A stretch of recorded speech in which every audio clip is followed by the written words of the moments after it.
medicine for HIV-infected persons in Ukraine is going to become more expensive, but HIV-positive are already used to economic problems. Dmytro has been living with HIV infection for 15 years. Because of his experience of using drugs, he decided to check himself for the virus of immune deficiency. After learning of his positive status, Dmytro reconsidered everything in his life and is now living it to the hilt. Not one of the doctor's prognosis came about. Everyone was trying to bury me. It was happening like this. I had worsening health, and at that time in my town, HIV-positive persons were put into boxes. The doctor came to my box and told me, you know, you're going to die in 2 months. And I was in such a mood that I told him, you know, you're not the person who is going to decide how long I'm going to live and not the person who is going to decide how I'm going to live. He made a mistake. I was right. 15 years have passed, and as of now, I have big plans for my life, and I think that there is no diagnosis in the world that can bereave a person of the right to live life by their own scenario.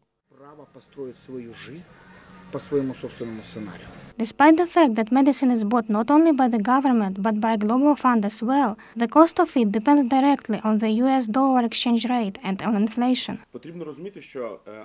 We need to understand that treatment for HIV-positive persons is bought for dollars, not for hryvnias. No one in Ukraine makes it. We need to buy it abroad. The very simple and the most widespread scheme for treating someone HIV-positive costs $147. Whether the dollar costs 8 hryvnias or 11 hryvnias, the medicine still costs $147. Because of AIDS death, Ukraine constantly loses money.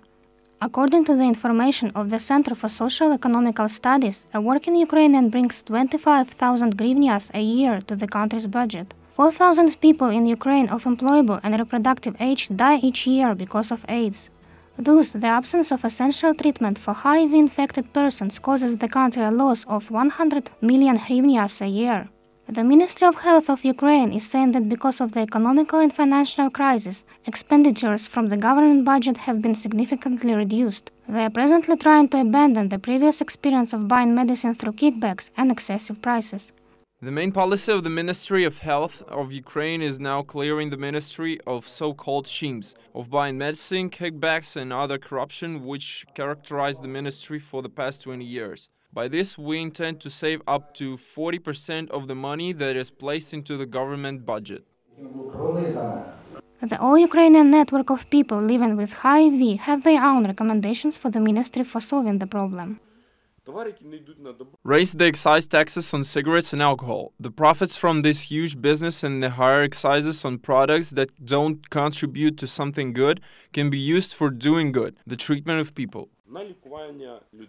For now, the ministry is looking at all possible solutions for the optimization of the situation with the purchase of therapy for HIV-positive people. Oksana, Shyian, Irysya, Ghertzun, specially for episodes.